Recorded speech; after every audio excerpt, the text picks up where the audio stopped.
नमस्कार, मैं हूं राज ठाकुर आपके साथ। आप देख रहे हैं न्यूज 18 पंजाब हरियाणा हिमाचल। राफेल के स्वागत के लिए अंबाला एयरबेस पूरी तरह से तैयार है। कल इसी एयरबेस पर राफेल की लैंडिंग होगी। इसी के मद्देनजर सुरक्षा के खास इंतजाम किए गए हैं। अंबाला एयरबेस के आसपास व्यवस्था चाक चौबंद रखी गई है। एयरबेस को भी राफेल के लिए पूरी तरह तैयार कर लिया गया है। एयरबेस के 3 किलोमीटर तक के दायरे को नो ड्रोन जोन घोषित किया गया। किसी ने भी नियमों का उल्लंघन किया तो उसके खिलाफ कड़ी कार्रवाई की जाएगी।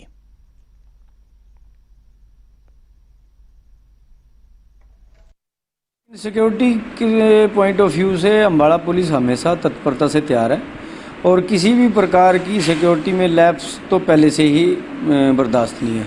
लेकिन राफेल के संबंध में पहले से ही प्रशासन की तरफ से चिट्ठियाँ जारी हैं कि पक्षियों को दाना नहीं डालना है, no fly zone, no drone zone area है।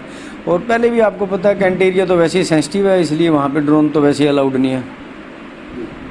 तो इसके लिए जो है वो जो खास तौर पे जो फोटोग्राफर्स हैं और जो ड्रोन यूज़ करते हैं उनको हिदायत दी गई है? नहीं, वो तो पहले से ही इस संबंध में हिदायत है। यदि कोई उसकी वायलेशन करेगा तो उसके खिलाफ अभियोग भी अंकित होगा।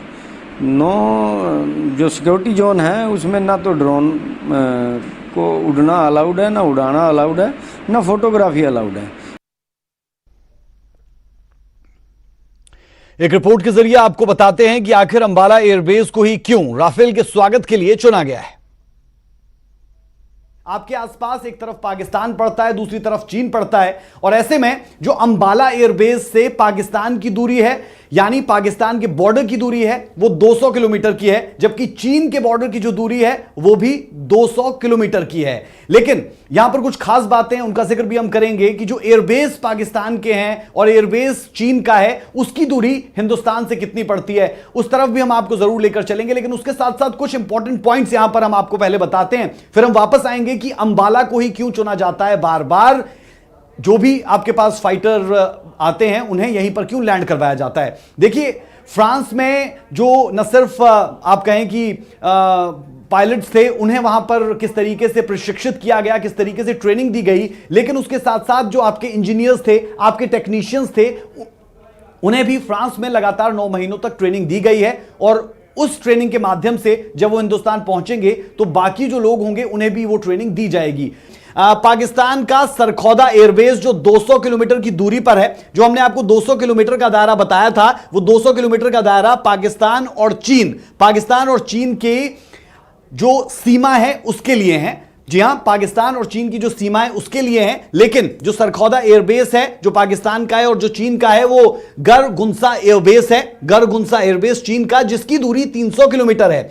जी हां, चीन की जो सीमा है उसकी जो किलोमीटर्स में अगर हम आपको बताएं तो वो 200 किलोमीटर है, लेकिन गरगुंसा एयरपोर्ट जो एयरबेस है चीन का, उसकी दूरी 300 किलोमीटर है। इस पूरे के पूरे ग्राफ को आप अच्छे से देख लीजिए और इसके माध्यम से आप आसानी के साथ समझ सकते हैं कि स्थिति क्या है हिंदुस्तान के लिहाज से। शुरुआत में जैगुआर और MiG-21 बाइसन जैसे फाइटर जेट को भी अंबाला एयरबेस पर ही तैनात किया गया था। इसके बाद राफेल की जो अगली स्क्वाड्रन आएगी उसे पश्चिमी बंगाल में मौजूद हाशिमारा एयरबेस पर तैनात किया जाएगा। लेकिन राफेल की 3 खास अहमियत आपको बता देते हैं कि इसका जो डिजाइन है, इसका जो इंजन है, वो बेहद जरूरी है। कंप्यूटर सिस्टम जो है वो पायलट को कमांड और कंट्रोल करने में मदद करते हैं।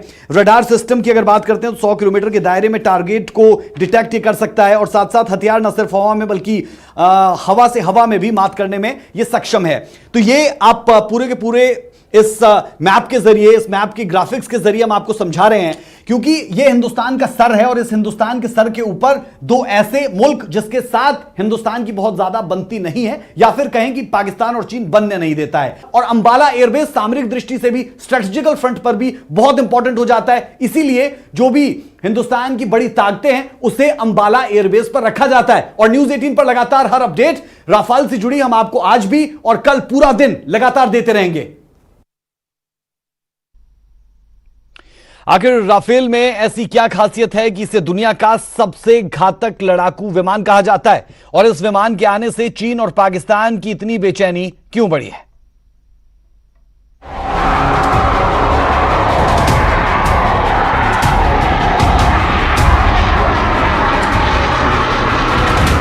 आज की तारीख में आप किसी भी आधुनिक से आधुनिक लड़ाकू विमान से जितनी अपेक्षा रख सकते हैं रख लीजिए, क्योंकि राफेल जिसका नाम है उसके बारे में कहा ही यह जाता है कि आज की तारीख में कोई भी लड़ाकू विमान इससे टक्कर नहीं ले सकता। यह आसमानी ब्रह्मास्त्र है। यह हवा के वेग को बौना साबित करने वाला है। इसका निशाना इतना अचूक है कि दुश्मन का बचना मुश्किल ही नहीं नामुमकिन है। और अब यह बनने जा रहा है भारत का नया प्रहरी।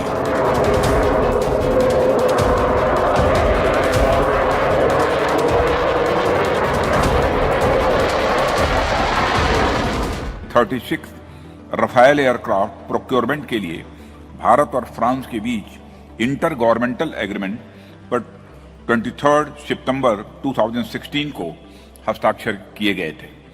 इस महत्वपूर्ण प्रोजेक्ट के स्मूथ इंप्लीमेंटेशन को सुनिश्चित करने हेतु हमारी रफाल प्रोजेक्ट मॉनिटरिंग टीम को फ्रांस में अगस्त 2017 से तैनात किया गया है। मुझे यह जानकर प्रसन्नता है कि रफाल एयरक्राफ्ट की डिलीवरी निर्धारित समय से हो रही है और यह विमान हमारी वायुसेना की शक्ति में वृद्धि लाएगा। राफेल बेहद आधुनिक तकनीक से लैस लड़ाकू विमान है। राफेल की स्पीड 2130 किलोमीटर प्रति घंटा है, जबकि इसकी मारक क्षमता 3700 किलोमीटर तक है। यानी राफेल की रेंज में पाकिस्तान के कई बड़े शहर तो चीन का भी बहुत बड़ा हिस्सा आएगा। राफेल 24,500 किलो वजन उठाकर ले जाने में सक्षम है।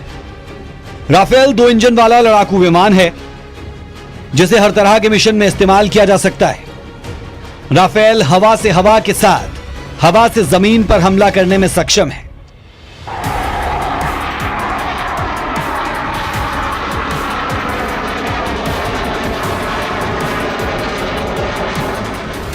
राफेल विमान परमाणु हथियार ले जाने में भी सक्षम है। अफगानिस्तान और लीबिया में अपनी ताकत का प्रदर्शन कर चुका है राफेल।